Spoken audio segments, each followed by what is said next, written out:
আসসালামু আলাইকুম রহমতুল্লাহ। রয়েছি নীলফামারী জেলার জনপ্রিয় ট্যুরিস্ট স্পট নীলফামারী সিংদই পদ্মবিলে। চলুন নৌকাতে উঠে বিস্তারিত কথা বলা যাক। বিলের বর্তমান অবস্থা, ফুল ফুটেছে কিনা, বিস্তারিত তথ্য জানতে পারবেন পুরো ভিডিওটি জুড়ে আমাদের সাথেই থাকুন। বিসমিল্লাহ, আমরা নৌকায় উঠলাম, পুরো বিলটি আমরা ঘুরে দেখবো ইনশাআল্লাহ। করোনাকালীন সময়ে এই বিলটি বেশ ভাইরাল হয়েছিল। আপনারা দেখতে পাচ্ছেন পুরো বিল পদ্ম ফুলে ভরে গেছে। প্রতি বছর বর্ষাকালের সময় বিলে পর্যাপ্ত পরিমাণ পানি থাকে। পানি থাকার ফলে পদ্ম ফুলগুলো আলহামদুলিল্লাহ ফুটে ওঠে এবং বিলকে অনেক সৌন্দর্যমণ্ডিত করে তোলে। নীলফামারী জেলা শহর থেকে ৮ কিলোমিটার দূরে ইটাখলা ইউনিয়নের সিংদই গ্রামে এই বিলের অবস্থান। সহজ যোগাযোগ ব্যবস্থার মাধ্যমে অল্প সময়েই সেখানে পৌঁছানো সম্ভব। এই পদ্মবিলটির আয়তন প্রায় 10 একর। বর্ষাকাল ও শরৎকাল এই দুই মৌসুমে পুরো বিল জুড়ে ফোটে হাজারো লাল পদ্মফুল। পানির ওপর ভাসমান এই ফুলগুলো বিলের রূপকে করে তোলে অত্যন্ত আকর্ষণীয় ও মনোরম।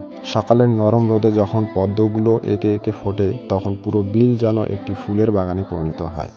অনেকেই পরিবার পরিজন নিয়ে ঘুরতে আসেন, কেউ বা ফটোগ্রাফি করতে, কেউ বা ভিডিওগ্রাফি করতে, আবার কেউ শুধুই প্রকৃতির নিস্তব্ধতা অনুভব করতে। পদ্মফুল সাধারণত সকালে ফোটে এবং দুপুরের দিকে বন্ধ হয়ে যায়। তাই ফুলের আসল সৌন্দর্য উপভোগ করতে চাইলে সকালবেলা বিলটিতে যাওয়া শ্রেয়। স্থানীয়রা অনেকেই জানান এই বিল তাদের জীবনের একটি গুরুত্বপূর্ণ অংশ। বর্ষাকালে পদ্মফুল ফোটার সময় তারা স্বতঃস্ফূর্তভাবে পরিচ্ছন্নতা রক্ষা করেন এবং দর্শনার্থীদের সহযোগিতা করেন। যদিও এখনও এটি সরকারিভাবে একটি পূর্ণাঙ্গ পর্যটন কেন্দ্র হিসেবে গড়ে ওঠেনি, তবে প্রাকৃতিক সৌন্দর্যের জন্য অনেকেই এটি লোকাল ট্যুরিস্ট স্পট হিসেবে গণ্য করেছেন। বিলটিতে পৌঁছাতে হলে প্রথমে আসতে হবে নীলফামারী শহর। সেখান থেকে সড়কপথে সিংদই গ্রামে যাওয়া যায় রিক্সা, অটোরিকশা বা ভ্যান যোগে। গ্রামের শেষ প্রান্তে কিছুটা পথ হেঁটে যেতে হতে পারে, কারণ এখনও পুরোপুরি গাড়ি চলাচলের ব্যবস্থা তৈরি হয়নি।